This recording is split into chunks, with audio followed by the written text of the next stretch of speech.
ಜಿಲ್ಲೆಯಾದ್ಯಂತ ಸುರಿದ ಧಾರಾಕಾರ ಮಳೆಗೆ ಸಾಕಷ್ಟು ಅವಾಂತರಗಳು ಸೃಷ್ಟಿಯಾಗಿದ್ದು, ಜಲಾವೃತಗೊಂಡ ರಸ್ತೆ ದಾಟಲು ಆಗದೆ ಯಲ್ಲಮ್ಮನ ಗುಡ್ಡದ ಭಕ್ತರು ಪರದಾಡಿದ್ದಾರೆ. ಮತ್ತೊಂದೆಡೆ ನಿರಂತರ ಮಳೆಗೆ ಯಲ್ಲಮ್ಮನ ಗುಡ್ಡದ ಪ್ರದೇಶದಲ್ಲಿ ಸಹ್ಯಾದ್ರಿ ಕೊಡಚಾದ್ರಿ ಸೃಷ್ಟಿಯಾಗಿದ್ದು, ಪ್ರವಾಸಿಗರನ್ನ ಕೈಬೀಸಿ ಕರೆಯುತ್ತಿದೆ.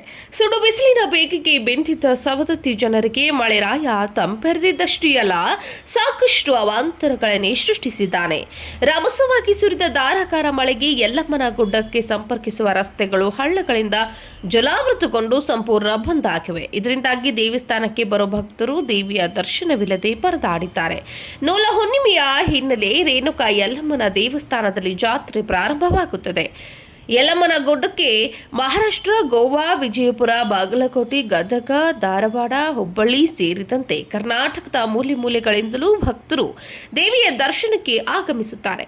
ಆದರೆ ಉಗ್ರಗೊಳ್ಳದಲ್ಲಿ ರಸ್ತೆ ಸಂಪೂರ್ಣವಾಗಿ ಬಂದ್ ಆಗಿದ್ದರಿಂದ ಭಕ್ತರು ಪರದಾಡಿದ್ರು. ಅಷ್ಟೇ ಅಲ್ಲದೆ ಉಗ್ರಗೊಳ ಗ್ರಾಮದಲ್ಲಿ ಕೊಚ್ಚಿಕೊಂಡು ಹೋಗುತ್ತಿರುವ ಬೈಕ್ ರಕ್ಷಣೆಗೆ ವ್ಯಕ್ತಿಯೊಬ್ಬರು ಹರಸಾಹಸ ಪಟ್ಟಿದ್ದಾರೆ. ಜೊತೆಗೆ ಯಲ್ಲಮ್ಮನ ಗುಡ್ಡದ ಎಣ್ಣೆ ಹೊಂಡದಲ್ಲಿ ರಭಸವಾಗಿ ಹರಿಯುತ್ತಿರುವ ಮಳೆ ನೀರಿನಲ್ಲಿ ವ್ಯಕ್ತಿಯೊಬ್ಬರು ಸಿಲುಕಿದ್ರು. ಇನ್ನು ಸವದತ್ತಿ ತಾಲೂಕಿನಾದ್ಯಂತ ಸುರಿದ ಭಾರೀ ಮಳೆಯಿಂದಾಗಿ ಸಹ್ಯಾದ್ರಿ ಕೊಡಚಾದ್ರಿಯನ್ನೇ ಮೀರಿಸುವಂತೆ ಸುಕ್ಷೇತ್ರ ಯಲ್ಲಮ್ಮನ ಗುಡ್ಡದ ಸುತ್ತಮುತ್ತಲಿನ ಪ್ರದೇಶ ನಿರ್ಮಾಣವಾಗಿದೆ. ಬೆಟ್ಟ ಕಲ್ಲು ಬಂಡೆಗಳ ಮೇಲೆ ಎಲ್ಲೆಂದರಲ್ಲಿ ಸುಂದರ ಕಿರು ಜಲಪಾತಗಳು ಸೃಷ್ಟಿಯಾಗಿದ್ದು, ಬೆಟ್ಟದಿಂದ ನೀರು ಜಾರಿ ಧುಮುಕುತ್ತಿದೆ. ಬೆಟ್ಟದಿಂದ ಜಾರುವ ನಿರ್ಜರಿಗಳ ದೃಶ್ಯ ನೋಟುಗರ ಕಣ್ಮನ ಸೆಳೆಯುತ್ತಿದೆ.